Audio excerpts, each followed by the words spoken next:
mle chomboni walipotoka kuelekea Galilaya, wanafunzi walisahau kuwa ni Yesu muumbaji wa mbingu na vitu vyote vilimo ndani ya duniani.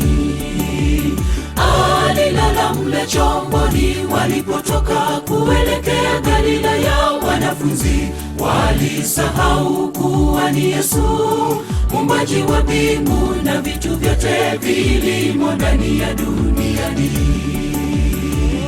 Tumtafute Yesu Kombozi, kama muda ungali bado. Ujana wako ni moshi, ukipita haurudi. Tumia nguvu zako zote kufanya nayo kazi yake Mungu, kwa raha au kwa shida, suluhisho bado ni Yesu. Tumtafute Yesu Kombozi, kama muda ungali bado. Ujana wako ni moshi, ukipita haurudi. Tumia nguvu zako zote kufanya nayo kazi yake Mungu, kwa raha au kwa shida, suluhisho bado ni Yesu.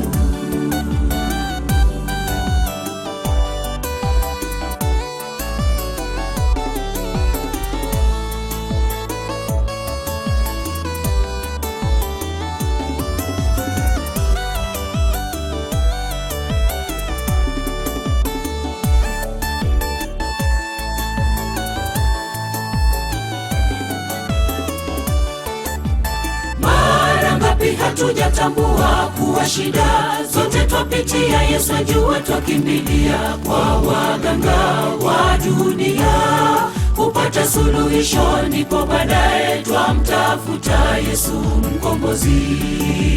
Mara ngapi hatujatambua kuwa shida zote twapitia, Yesu ajua, twakimbilia kwa waganga wa dunia kupata suluhisho, ndipo baadaye twamtafuta Yesu Mkombozi.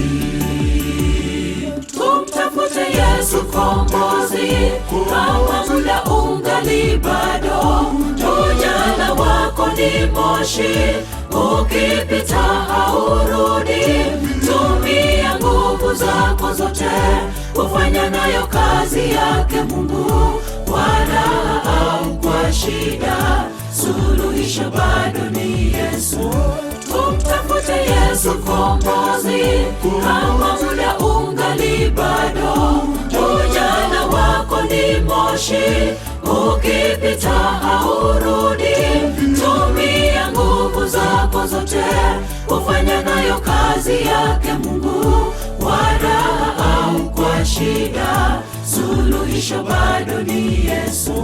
Tumtafute Yesu Kombozi, kama muda ungali bado. Ujana wako ni moshi, ukipita haurudi. Tumia nguvu zako zote kufanya nayo kazi yake Mungu, kwa raha au kwa shida, suluhisho bado ni Yesu. Tumtafute Yesu Kombozi, kama muda ungali bado. Ujana wako ni moshi, ukipita haurudi. Tumia nguvu zako zote kufanya nayo kazi yake Mungu, kwa raha au kwa shida, suluhisho bado ni Yesu.